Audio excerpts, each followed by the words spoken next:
Winston Leonard Spencer Churchill, Great Britain's go-to leader in trying times. A man unafraid to face the Nazi war machine in all-out symmetrical warfare. A man's man, seldom caught without a cigar in hand.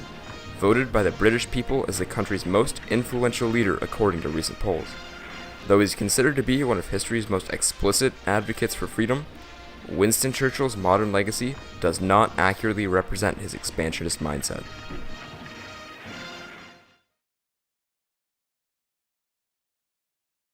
He was born to an aristocratic family in late November 1874, a triumphant time for the imperialist British Empire, controlling India, Canada, Australia, a significant portion of Africa, and maintaining a massive foothold on the world economy. Churchill was born to Britain's golden age, an age of colonization and conquest, an age of imperialism. Being born into this time directly affected Churchill in that the empire became the most important entity to him, and he would dedicate his life to maintaining it. Churchill's attempt to hold on to the empire he's on the wrong side of that. Churchill was an independent and rebellious student who did poorly in school. It took him 3 tries to pass the entry exam to the British Royal Military College, though he finished 20th in his class of 130. He served in the Indian Northwest and in Sudan. His long residence in India led to his bias against the Hindus and his British sovereignty policies. After his military experience, Churchill began his career in politics. But his service led to more than just his racial biases. It also led to his conservative political beliefs. Despite being seen as a symbol for the Conservative Party even today, over his career, he would repeatedly cross the aisle due to his disagreements with his own party, stating, "Some men change their party for the sake of their principles, others, their principles for the sake of their party." But his legacy is that of a conservative leader, and his party still supports him today, even though his policies would be considered archaic in today's world.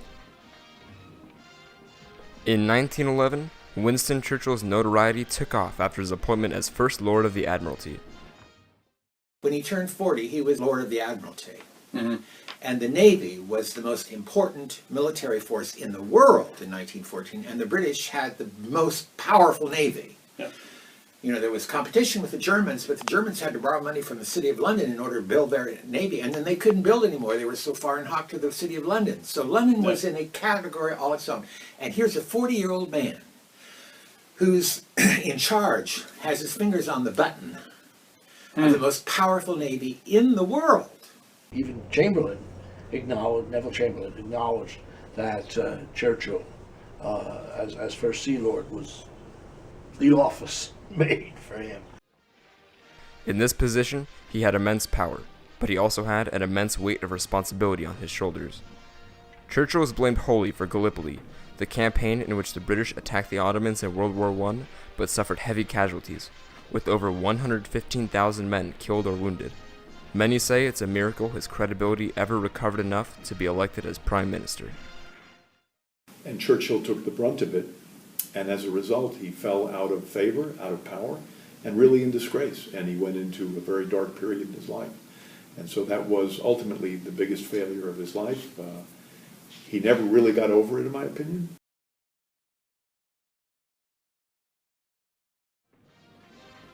Yet Winston Churchill was elected as Prime Minister on May 10, 1940. Within months of his election, Nazi Germany completed its invasion of Poland, Belgium, France, and Denmark, leaving the British people isolated. However, Churchill was confident in his own ability to lead. So in terms of leadership, the ability to have a comprehensive view of the entire war and all, I don't think there's any question about his leadership abilities. Winston Churchill's ambition and charisma gave the British people the hope they craved and showed the world that he was indeed the leader that the empire desperately needed. But Churchill's true colors didn't show until the Second World War's Allied offensive began, the era that he claimed as his prime. He began by meeting with his Russian allies often and planning their counterattacks that would eventually push Germany back into the German heartland. However, there was more to the plans than most know. Stalin and Churchill had agreed to divide up Europe between themselves. Britain would have 90% of Western Europe and 10% of Eastern Europe, while Russia would have 10% of the West and 90% of the East. Churchill simply wanted to restore his empire's former glory. The empire had lost a substantial amount of land and power in the years past, and had also made promises to give India its sovereignty after World War II. Winston Churchill had very close relations with U.S. President Franklin Delano Roosevelt. America had been involved in the war from the beginning. A constant stream of U.S. supply ships traveled across the Atlantic and were a common target for German U-boats. Because of his wartime exploits, Churchill was remembered as the leader he was, strong, charismatic, and unyielding.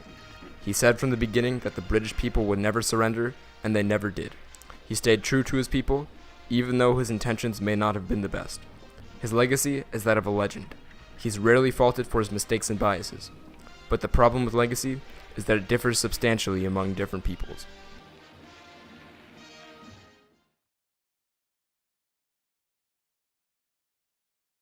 Winston Churchill may be remembered as a great man by the English-speaking world, but many others see him with an unbiased lens. They see his flaws. So I would say that the times were a product of Winston Churchill, and his greatness could be summed up in this way, that he saw the times, and if he didn't like where they were going, he set out significantly to change the direction of the world. And social Darwinism is a perversion of science, but it was highly prevalent, and it was especially prevalent among the upper classes because it was an excuse. But he was very human. And I think that's the thing, is when you're reading about the young Churchill, or when you're seeing, think of that human being. He was a human being first. He was an imperialist second. But he liked being a leader, and he liked power, as all politicians do. And if they say they don't, they're lying. Winston Churchill had an oath to protect his people and their freedoms, but what came first for him was the glory of the empire. That was the only thing that mattered in his mind. The English-speaking world sees Churchill as a legend and a hero. They remember his great triumphs, his victories, and his great leadership. Even today in the UK, the Conservative Party reveres him and considers him as a symbol for their organization and beliefs. Yet holding a leader with such vehemently imperialist views as the symbol for modern politics is a misrepresentation of current British ideals. British youth are raised to look up to and respect Churchill, much in the same way as American youth look up to George Washington. But the British people are not raised to question Churchill and rarely know about his racism or expansionism. Statues are raised in his honor, public buildings like dams are named after him, organizations like the Churchill Foundation provide opportunities for American youth to pursue a higher education, and his effect on the world persists through British politics.